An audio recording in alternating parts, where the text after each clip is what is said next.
with pressure on economies, we've all had to raise our game. And I think we're at the point where we've got all the technical skills now, and we need something to glue the people together. It's going to be the relationships that will actually drive organizations forward. And that's exactly where the SDI has its impact. We find it as a great entry tool, a great front-end tool to get people set up for working with each other. And it's also a very good tool for us in working with people one-on-one in a coaching situation, getting them to understand what strengths they bring to their team and how they're going to have to communicate with reds and blues on their team if they're going to be effective. Oh, I think the big value is complete and unconditional positive regard for everybody. You know, people get bombarded with all of these messages about what strengths they don't have rather than the strengths that they do have. You know, they need to do personal development as if there's something wrong with them rather than that there's something right with them. What the SDI allows them to do is say, look, here's the contribution that I have to make. And when that's appreciated, the energy levels go up, the creativity goes up, and because they can then start to use the differences between them in a constructive way, they actually tend to come up with better solutions, they come up with them quicker.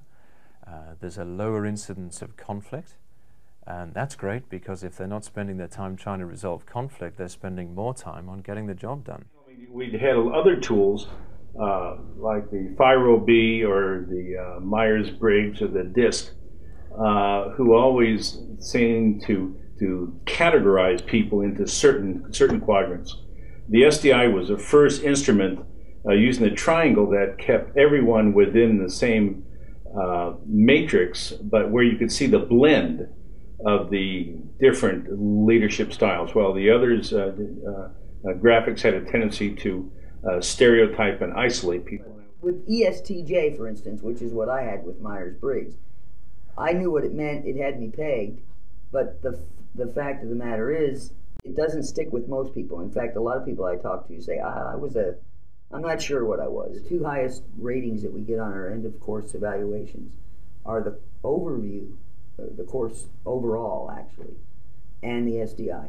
Those are the two highest ratings, and then all the other instruments and all the other modules fall somewhere below that. In my experience with it, I have never found a single person who felt invalidated by the results of their scores.